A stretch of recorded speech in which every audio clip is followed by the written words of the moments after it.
Hello and welcome back. Today we are here with the lovely Dr. Monica Aggarwal. Thank you so much for being with us today. Oh, it's my pleasure. So always a pleasure to hang out with you. Same, same. So you are a mother of three, is that correct? Yes. And a dog mama. And a dog mama, my two painful and annoying and loving and amazing dogs. You're the co-author of the books Finding Balance and Body on Fire. Yes. And you have a foundation called the Dr. Monica Aggarwal Preventative Foundation, managed by the National Christian Foundation. You are a Yes. top cardiologist, having received your medical degree from Virginia Commonwealth University School of Medicine, going on to complete a residency in internal medicine at the Tufts New England Medical Center, which I know well because I grew up in Boston, and completed a cardiology fellowship at the University of Maryland. You are also a director of medical education for cardiology at the University of Florida, where you directed education for medical residents and cardiology fellows with a focus on prevention, nutrition, and lifestyle. You currently have an integrative cardiology practice focused on nutrition and lifestyle, with initiatives including developing a 100% plant-based menu for cardiac and vascular patients. Yay. You are busy. Yes, I am busy, but it's good busy. It's good, fun, busy. It's awesome. Yes. Okay, so let's get into the questions. You Okay. have battled advanced and painful rheumatoid arthritis, which led you to pursuing research on the role of diet and health. Please tell us about your personal health journey and how you healed. So, this is always a painful story. No matter how you tell it, it always hurts. So I had three kids within 4 years. So I did that because I'm crazy. No, because I am crazy, but mostly because when you finish your cardiology training, you realize that you're a little older and that their clock is ticking or whatever you want to call it. And that if you want to have a couple of kids, you got to like have the kids. So I had three miscarriages before I had my first kid, and one of the hardest times of my life. But there are always many for all of us. So I had three miscarriages, and then so when I actually got pregnant with my son, not only could he was just such a gift, as all my kids are. But it was like, oh my gosh, if I'm going to have more of the kids, I have to have them quickly. So I had three kids under 4, and I was working full time. So if you can imagine, I literally had a baby on the breast, a baby in my arm, and a baby on my leg. And I Wow. was working full time, and I don't know, I was kind of a nut. So I'd be pumping, nursing, sleeping 4 hours, feeling like I had to run because I got to keep my cardiovascular health up. And so as I was trying to do all these things, I was pureeing sweet potatoes at night for my kids. I just, I was overtired, overstressed, and, hormonal changes. And in that phase, about 4 months after I had baby number 3, I started manifesting joint pain. And the joint pain started off simple, like a finger, and you think you rubbed it somewhere, but then it sort of moved on to more fingers and more elbows and shoulders and knees. And I remember I felt like I had glass cutting my feet all of the time, so I kept changing my shoes. I had dreams of writing letters to baby clothes companies because I couldn't do the snapping motion. And I thought they shouldn't make clothes that have snaps because the problem was the clothes clearly and not me. So, everything came to a head one day when I had gone downstairs probably at like 5 in the morning to let the dogs out and start the routine of the morning before I got 2 kids to daycare, nursed and pumped, and got myself ready for work to go to work. And I remember I hobbled down the stairs because I was in so much pain, and the baby cried upstairs. And I tried to go up the stairs and I couldn't get up the stairs. And that was a dark day as I crawled up the stairs, and my husband found me at the bottom of the crib crying and with the baby crying because I couldn't lift the baby out of the crib because it was too hard. So at that point, I was diagnosed with a severe form of rheumatoid arthritis, and I was told that I had an incurable illness and I'd be on medications for the rest of my life, which I started. So within 5 days or 7 days of my diagnosis, I stopped breastfeeding my child, which was one of the hardest things I've ever done, so that I could get on the medications that were recommended for my rheumatoid arthritis. So I got better, but I had loads and loads of side effects from the drugs. But, it's a risk-benefit ratio, so I stayed on the medications. But when I tried to figure out how to get better with other alternative methods, nothing was offered. Nothing is still offered. And, it's such a novel idea to consider nutrition and lifestyle. So I met a woman when I was doing an event in just a general cardiology event. And she said, do you think that I could work with your patients? And I said, I'm good. She goes, well, why don't I start by working with you? And I thought, oh, I'm so healthy. What are you talking about? Ironically, I wasn't healthy. I was vegetarian at the time, but I ate a load of dairy.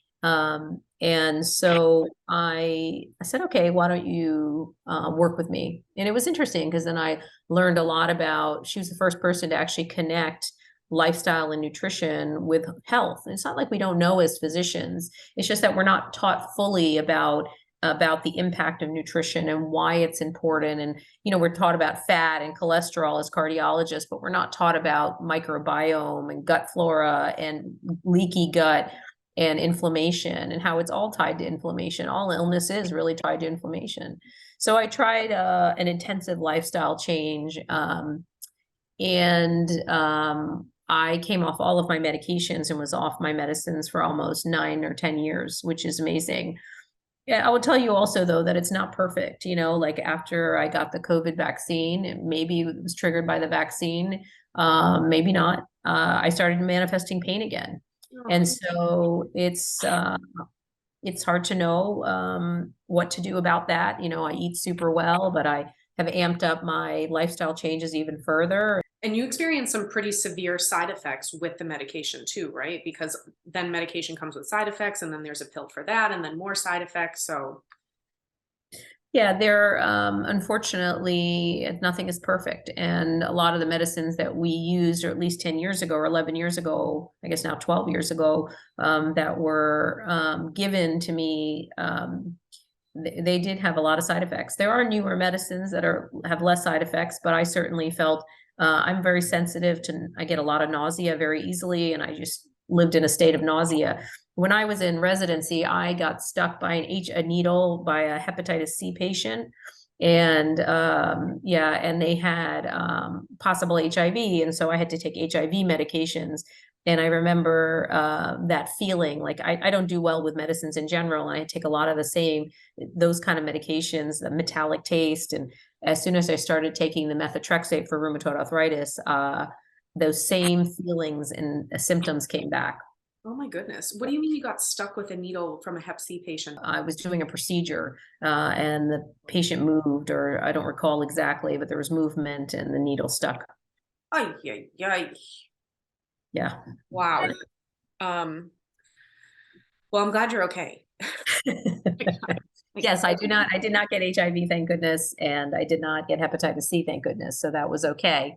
But it's those medications, boy, as soon as I started taking methotrexate, that same feeling of symptoms of awful nausea and metallic taste and stuff, they all came back. Next question. Why is homeostasis and balance so important to the body and our overall health?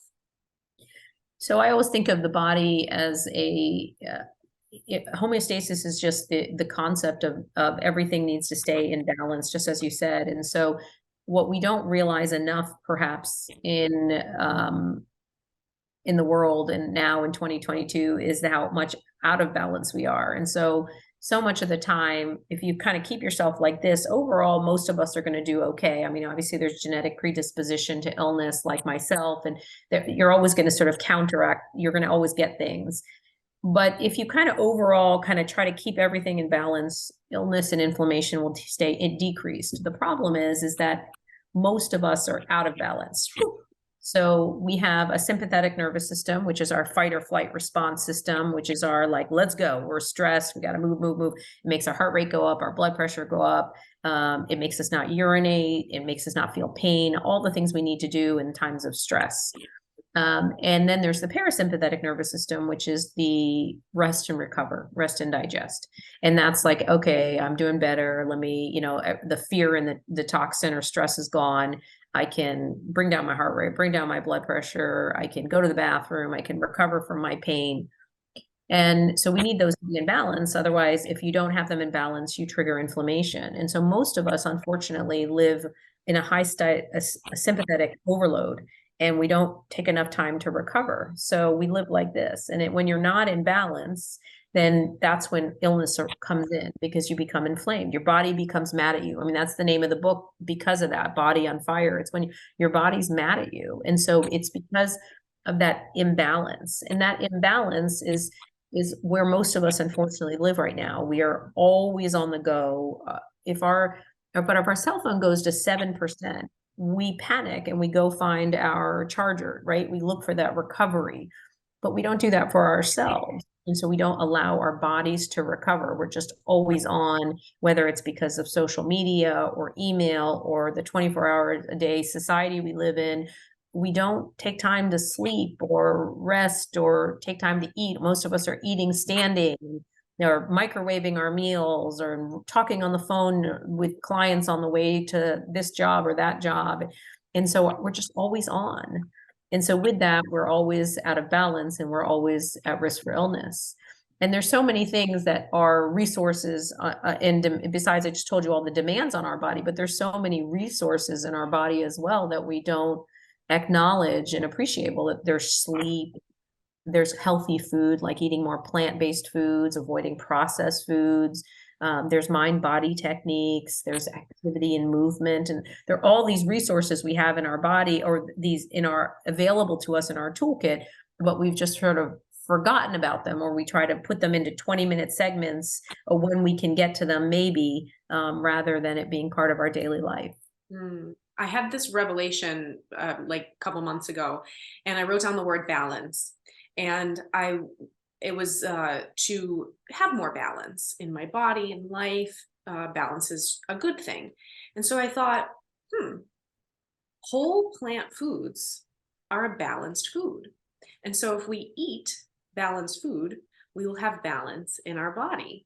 Just a very simple thought, very cool revelation, but I wanted to share that in case it helps somebody, break what we're talking about down in an easy way. The closer we get to more balanced food, the more balance we have too. I like that. I think sometimes we make things harder than they need to be. And sometimes it's as simple as, if I eat healthy food that is balanced, I will be okay. Yeah. Yeah. And it's given to us in the perfect form too. Okay, what are the different classes of gut bugs that change with the types of food that we eat? So since I've even written the book, that conversation has evolved, because there are so many bugs, trillions of bugs that are in your body and in your gut. And they're not just in your gut, they're on every surface that faces the outside. So we call that the microbiota, which is all the bugs that are basically on your body, but they're in your vagina, your penis, everywhere, anything exposed to the outside. And all of those bugs are broken into little families, but we're still trying to figure out all of the families. But in a simplistic view, some people like to look at two classes of bugs, and one of those is the Firmicutes, and some of them are the Prevotella. And that's very simplistic. Some of the GI guys will be like, no, Monica, that's like too simplistic. I agree with that. I know that it is, and I've done some gut studies recently, and the number of weird bugs that we have, and what we don't really understand them, and we don't really know what they do. Yes. So as we've done, and we've tried to figure out the genetic code of the human body, or our genes, or our DNA, we're also trying to figure out with the National Microbiome Project, we're trying to figure out all of the bugs in the gut too. And it's a monumental task. Wow. With that in mind, there are some classes that seem to be interesting. So like, we know that people who eat more of an agrarian style, farm-based, plant-based diet have more of this class of bugs called Prevotella. And then we also know that people who eat more of a standard Western diet have more of these bugs called Firmicutes. So what we know is that when you eat more of a diet that is higher in like sort of low fiber, low plants, you're going to have a higher amount of those firmicutes. And we also can see, we can also see in illnesses like heart disease and diabetes and rheumatoid arthritis that those people have a higher number of those firmicutes bugs. And what's really cool is that if you start eating more plants, very quickly you can change those bugs over from those firmicutes to more of those Prevotella. Like, how cool is that? So that your body is dying to change. It wants to get all those healthy bugs. And so very quickly it can change. And so it reminds us of the elasticity and of our bodies. Like we can change, and our bodies can change very quickly. And actually, I work with a lot of patients, and they're always surprised at how quickly their symptoms improve when they make lifestyle changes and dietary changes. I see the God's grace all over that. Like, the body is full of grace. As soon as we get on the right track, things start to heal and recover and restore. It is miraculous. It's amazing. Our body wants to heal. And I think sometimes when we're in our moments of anxiety, and I certainly have had many of those recently with my recent joint inflammation, I'm really thinking about things.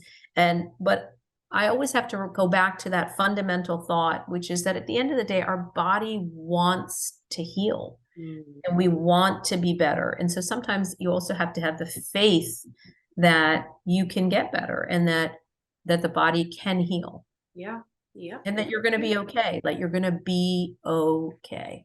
Yeah. Yes. I like that we're messengers of that message. So it sounds like we can restore the microbiota with more plants, with more of a plant-centered diet, steering away from the Western diet. Absolutely. So the healthy bugs that we want, you always have bugs in your gut, but you want the healthy bugs, and the healthy bugs will come with loads and loads of fiber and loads of plants, which have lots and lots of fiber. So we want people to eat a high fiber, whole food, plant-based diet. How much? Every meal. How much in every meal? As much as you feel like you want to eat. But that's what we want you to eat all day. What kind of greens and beans and everything. So every kind of green, every kind of bean. I always tell people, don't sabotage my beans by eating pork and beans. Lots and lots of beans, greens, nuts, and seeds. That's what we want you to eat every day, all day. Yeah. And improving the gut microbiota, this helps with social anxiety and mood disorders too, right? Yeah, so that's sort of a newer concept, but newer and older. I mean, there's studies on children and autism, for instance, and psychiatric illnesses, in fact, where if you actually work on increasing their fiber and change their gut flora, that it actually improves their symptoms, which is fascinating and sort of understudied actually at this point. But we do know that some of the bugs in your gut make something called serotonin. And if you don't know what serotonin is, like I always tell people, it's like your happiness hormone. So if you think about antidepressants, they are SSRIs. They actually increase the amount of serotonin. That one of those S's is serotonin, and increases the amount of serotonin in your body. So you can imagine then if you change your gut bugs, then you can actually produce more serotonin and more happiness. You're more of your happiness hormone.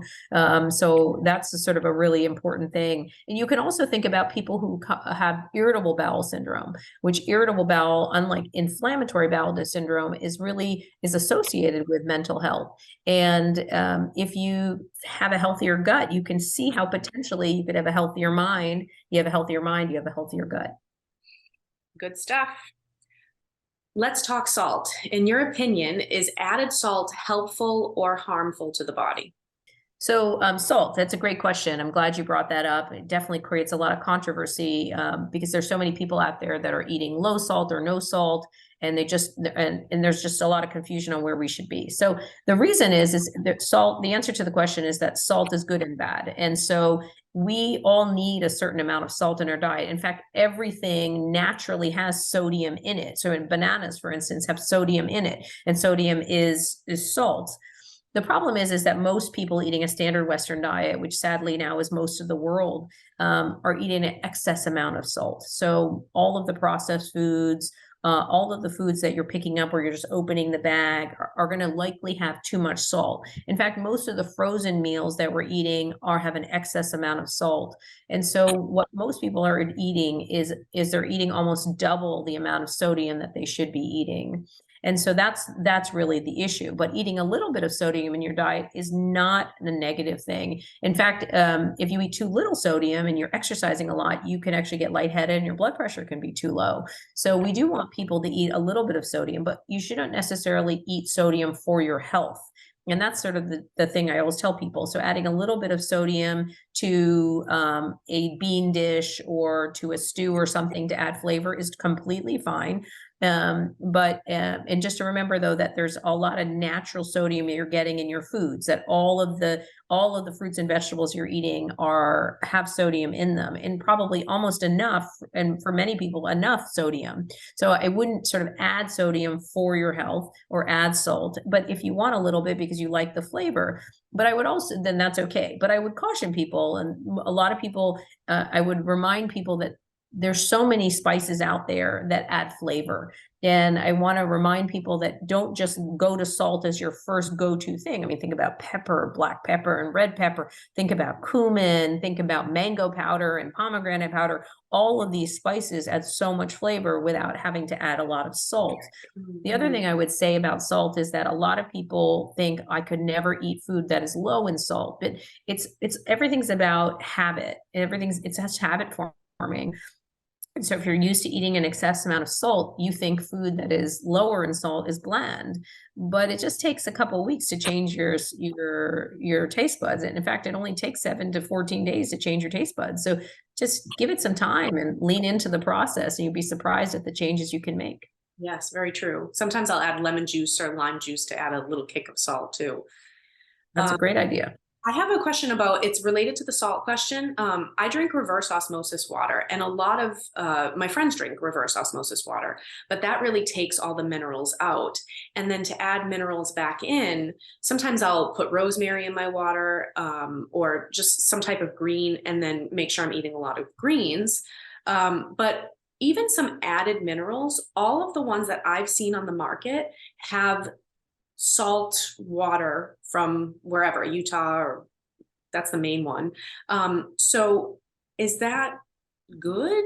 What can help us get more minerals in reverse osmosis water? I guess what I would say, answer to your question about distilled water, is yes, it's hard to sort of get back those electrolytes, but ways to do it are maybe drinking coconut water, which in general has a lot of potassium and a lot of electrolytes in it. And so that's a nice way to maybe get your electrolytes back. But I do agree that many of the electrolyte repletion tablets are suboptimal. I haven't been super happy with them with either excess salt or excess sugar. And I haven't found the perfect electrolyte repletion tablet. So I usually tell people to drink coconut water. And so that's what I would advise you, not as all of your drinks, but sort of periodically or intermittently drink some of that, especially as you're exercising. Coconut water is a great choice. That's a really good idea. Now, distilled water, I've read and researched that it's different from reverse osmosis water. Yeah, I mean, I would truly tell you that I don't know enough about, and as we've been chatting about waters, I'll have to give you more information after I read about it.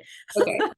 Okay. Because I'm even reading about it right now, looking at the difference in because I think it's just the difference in the amount of nutrients that are actually removed and the higher level of filtration that you see in reverse osmosis. But I don't know enough about the differences between that and alkaline water, but I can certainly get back to you. Sure. Yeah, I would love that. And then what are the best minerals for strong bones and teeth? Even the minerals that we can find in plant foods. So, that's an interesting question. So I think that what we in general need to remember that we want to eat foods that are high in calcium, but people are focused on calcium probably too much. We want to eat foods that are high in vitamin D and vitamin K.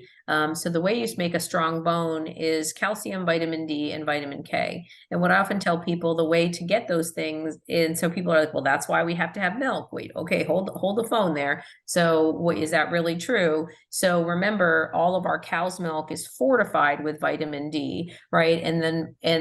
So yes, you are getting an excess amount of calcium in dairy, but arguably more than we need. And so the thing that you always have to remember is that if you eat a plant, you actually get calcium, like in kale, for instance, or sesame seeds or figs, which are loaded in calcium. You're actually getting calcium, and you're also getting vitamin K, which comes from green leafy vegetables. Now, vitamin D is something that we're always going to suffer from now, especially because we're all worried about the sun and sun exposure. And since we're not getting vitamin D, which comes from sun, remember when sun hits your skin, it actually makes, I mean, it's an incredible process in the body. Like, it blows my mind that we actually, just by sitting out in the sun and being in the sun, our body could makes vitamin D. Like, that's the coolest thing ever. And so, but that's true, right? And and since we don't sit in the sun as much, we're not getting enough vitamin D. And the darker skin color and the darker skin pigment that you have, like myself, or even darker, we absorb less sun, and we actually have lower vitamin D levels. So we often will need to supplement, especially since we sit inside so much of the day. The other thing to note about vitamin D absorption is that sunblock, we use a lot of sunblock, which decreases the absorption of the sun to make vitamin D. So those are the minerals that we want you to have to make strong bones, and the nutrients, rather, I should say, to have strong bones. And you can get them very easily from your plant sources. Okay, next question. And this is an important question to me because I've been hearing this a lot recently. Can you help shed light on the new argument that plants contain carcinogens and should be avoided, thus misleading people into eating a carnivore diet, keto diet, or whatever fad low carb diet is trending currently? The plants are the fundamental basis of a healthy diet. That's just the bottom line. There's no way around that. Now, carcinogens in plants, like, I don't even know what, so, if anything, you should be thinking that plants have loads of antioxidants, right? And so you're getting, the antioxidants are important because they reduce free radicals. So, right, the free radicals are which are pro-cancer causing. And if you eat all the antioxidants, potentially you're eating up all those free radicals, right? And those are coming from your plant sources. And so there is no basis for an argument that plants have carcinogens in them, and that's why we should be eating a more of a carnivorous diet. No, that's not true. Now, is it true that we over pesticide our plants? Yes. Do we monocrop and we've lost phytonutrient composition of our plants? Yes. Is climate change affecting our plants? Yes. So all of those things are true, and do need improvement, but it's not like, oh, okay, because of that, no more plants, we should eat meat. No. That's never the answer, and not the case. Your recommendations would be to steer towards organic fruits and vegetables, like at a farmer's market or something like that, or at the grocery store, to avoid pesticide exposure. Yes, in general, eating more organic is the best way to go. Eating more local is the best way to go. So I often, if you can find a farm near you that is providing local organic produce, that's the money, right? I mean, that's the sweet spot, and that's where I would love everybody to go. But it's imperfect, right? I mean, things are expensive, and organic foods are expensive. I have 3 kids, and an organic thing of raspberries is $5.99 here in Florida, $5.99, and they can eat it in literally 1 second. Yeah. And half the kids, so I have to buy 3 things of raspberries, and that's a lot for people. So, I always tell people you do the best you can. And sometimes you eat frozen, and frozen fruit, and so it's a lot less expensive, and you can get organic berries frozen, and that's a good choice for people as well. Yeah, great advice. Great advice. You said in your book, Body on Fire, that you often hear your patients say that their children can afford to eat all sorts of fast food because they're young. Is this actually true, or is it causing early damage? And please share with us how some children who have died, there's been plaque buildup and streaks in their arteries, and especially in this study with men fighting in war where they've died in their 20s, showing that they had atherosclerosis. Yeah, so I think that that's sort of the saddest thing we say to our kids is, oh, they're young, it's okay, they can afford it, because that's absolutely the wrong thing. Because yes, maybe they can afford it in some ways, that they have more flexibility, or they'll rebound from the insult better. That's true.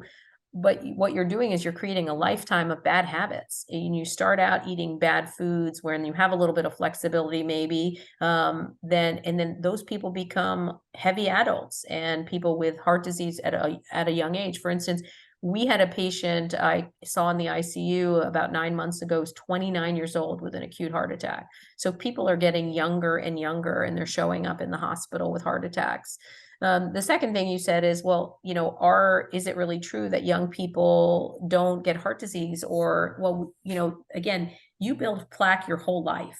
So if you look at a 6-year-old who died of leukemia and you did an autopsy, you'll see fatty streaks, not in everyone, but you'll see them. And if you see an 18-year-old or 22-year-old who died in Vietnam or Korea, autopsies were done and they already had plaque formation. The reason that it's not a problem is because when plaques are 20 or 30% deep, your body won't notice them. You'll still be as functional as you are without plaque, because your body, the blood can just move over it and it doesn't really affect blood flow. It's only when those plaques build up to 70% or higher that you really start seeing a decrease in your symptom or an increase in symptoms. And that can often take decades to get to that point. But that doesn't mean that you don't have plaque when you were young.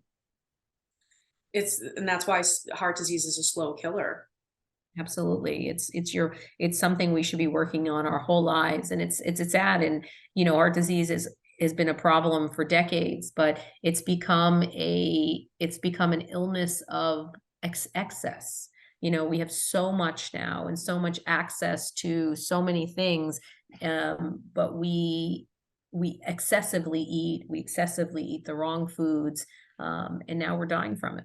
Okay, this is, I think, a fun topic for you because you love this. Let's talk spices. And fun fact, Christopher Columbus wasn't specifically searching for them, but happened to bump into the Americas in his search for spices. He was looking for a trade route to find cinnamon, cloves, and pepper, which were as valuable as gold in 1492. So please share with us some of your favorite spices and which ones have the most health benefits. Yeah, so Christopher Columbus was trying to find India. And so to find all these spices, and so he showed up in America, and that's why he called the Native Americans Indians. And so that's where that old name comes from. I know. So it's fascinating to me. Spices are always been fascinating to me. And I love that at one point, a spice was as valuable as gold. Like, that's just in that spices used to be heaped on tables at parties and people would just admire them. And that there used to be, and if you go to the Middle East or if you go to Asia, there are places where you can actually, like in Turkey, where you can go to spice markets and they're just loads of spices and heaps, and God, it gives me so much joy. So what people don't realize about spices is that there are some nutrients in spices that you can get from nowhere else but the spice. So I think that that's a really important thing to know, is that you're not going to find it in a bell pepper or a tomato, but some things just come from spices. And so eating an assortment of spices is very, very important to overall health. And so a lot of people who haven't cooked with spices find this to be confusing in a hard area. And so I often tell people, go to an Indian store or an Asian store and get 5 or 6 different things and just put them out and experiment with them. Because, for instance, I am obsessed with turmeric. I always tell people how much I'm obsessed with turmeric, and turmeric is making great news these days because it's a potent anti-inflammatory. And so as a rheumatoid patient, I am obsessed with having turmeric. And turmeric is a potent anti-inflammatory, and it has curcumin in it. And you can't get curcumin from other sources than turmeric. And so, but then there's things in cumin, or think about pomegranate. Pomegranate and pomegranate powder is a highly concentrated form of pomegranate, but pomegranate actually dilates blood vessels. So that's been shown to dilate blood vessels. And so if you eat a concentrated spice like pomegranate powder, you're getting that benefit in a concentrated form. So I love that about spices. I love mango powder. I love garlic. And so garlic has alginic acid in it. And, that's what garlic uses to fight off predators. And you get it. And when you eat that garlic, I feel like I'm fighting off toxins. It's so amazing. So it's just, I can't go on and on about spices, but I love them. And some of my favorites, I think I just told you, turmeric, for sure, cumin, mango powder, pomegranate powder, cinnamon, like I can talk for hours about cinnamon. How did I forget cinnamon? So yes, it's just amazing spices for your body. Amazing. I love spices too. How can we get high without harm? And what are some of your stress management recommendations? That's a funny comment question. I love it. So, getting high is an endorphin related thing for me. And sort of that high is really how you increase those endorphins. So the biggest way that I think to get high is exercise. Like I can't think of a more full way than exercise to get that endorphin rush and that high. It's just a great anxiety reducer as well. So my husband's been known to be like, Monica, I think you need to go for a run right now. I'm like, what do you mean? And I go for a run and I'm like, oh yeah, I feel so much better, right? I mean, your blood pressure comes down, acutely your heart rate and blood pressure go up when you exercise, but when you stop, your actually blood pressure and heart rate come down nicely. And so the biggest endorphin rush or high for me is exercise. I think the second part of your question was anxiety related. Yes, what are some of your stress management recommendations? And why is eustress better for us as opposed to other forms of stress? Yeah, so eustress versus de-stress or distress. So eustress is healthy stress. It's the stress that activates our fight or flight, right? I mean, we need when you're being chased by a tiger, you need to not be able to pee, you need to not feel pain, you need a faster heart rate, you need higher blood pressure because it'll make you move faster, do faster, everything faster. So having some level of eustress is what gets you through the test. It gets you through the acute episode. So you need all of those things in the setting of an acute episode. The problem is eustress turns into de-stress when it's prolonged, and that's when it causes impact, right? When it's overuse, too much sympathetic and not enough parasympathetic. So finding ways to relax and reduce stress is an art. And just like learning to ride a bike, you have to exercise these skills. Like you have to do that because you will, like you have to work on them every day. So one of my biggest things is gratitude journaling. I'm a big believer in journaling and then sort of ending the day with sort of thinking about the things that are positive in your life. Exercise is a huge thing for me. I'm a huge believer in meditation. People believe in meditation. When I think about meditation, it could be prayer, it could be focused on different religions or religious aspects, or it could just be about the quiet. And that's so hard for people. And people are like, oh, I don't have the patience to meditate. Well, again, it takes time and it takes work. Just like it takes work to heal your body in other ways. And you have to sit down and force yourself to kind of appreciate and honor the process of calming down.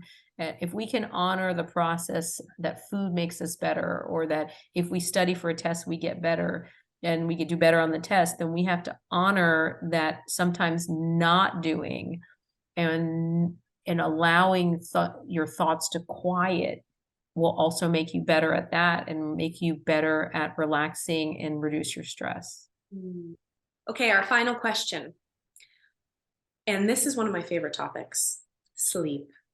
Why is it so important in the detoxification process? And what are some techniques that help us improve our sleep? Yay. So my kids bought me for Christmas or for the holidays, they bought me socks that said that you just wear on the bottom. It says, because your feet are up when you're sleeping. And it says, I'm not sleeping. I'm just taking a 5 minute, I'm just closing my eyes, resting my eyes for 5 minutes. And they nailed it, right? They know they know me, they know who I am. And sleep is, I can't emphasize sleep enough. When I was in medical school or in undergrad, I used to wear it as a badge of courage, badge of honor that I didn't need sleep. I would say obnoxious stuff like, yeah, slept 4 hours, nailed the test. Like I think you just don't get it. Like when you think that your body can recover from sleeping 4 hours and you can just keep going that way. It can't. The average adult, not American, average adult should sleep 7 to 9 hours per night. And most people don't. So I'm a huge believer in sleep, and sleep is that rest and recovery. So think about that parasympathetic nervous system comment where we said we're usually here and we don't have enough recovery. Well, sleep is part of that recovery. So it's part of the restoration, it's part of, and that's when we actually fight our illness. So imagine if your body is eating, then it's focusing on digesting. When you're exercising, you're focused on moving your muscles. But when you're sleeping, your body doesn't have to worry about anything else except for healing the body. And so sleep is extremely important for healing, restoration, 7 to 9 hours of sleep. You asked what we can do to sleep better. So, one of the things that people do, I love to work on my bed. And so that's considered like a bad sleep habit. That hasn't affected me, but that does help some people to just separate your room from your workspace. That's one thing. I find that most of the problem that people have is their mind is too active when they go to bed. It's usually because they're surfing their phone right before they go to bed. They're looking at social media or email right before they go to bed, and then they close their eyes and like, okay, I need to sleep. Well, that doesn't work. Like your mind is so active. And I often tell people try to switch off your phone and all your media devices 1 hour before bed. And the other thing I do is I'm a huge fan of Headspace. There's so many apps out there. You can use Calm, you can use any app. You don't have to use an app at all. I have no investment in Headspace. I admit that I love Andy. Andy's voice he's my person. And Andy in Headspace, I love it. I listen to him before I go to bed. There's usually a beginning, like 2-minute kind of thought conversation, and then he practices a meditation with you. And I find that's extremely helpful for me in terms of going to sleep. Sometimes journaling is another way to go to help with sleep. Chamomile tea is another one. Try not to drink caffeinated drinks too late in the day. Chamomile tea. Some people like ashwagandha tea or ashwagandha supplements to help sleep. I'm not sure about it in terms of sleep, but I definitely find that it does relax some people. So these are sort of things that I've done that have helped with my patients. But making sleep a priority is probably the most important thing, because so many times we just take it for granted that we're just going to fall asleep, but we really need to go through the process of sleep and restoration. Thank you so much for tuning in. Love, Gianna. And Monica, thanks so much for having me.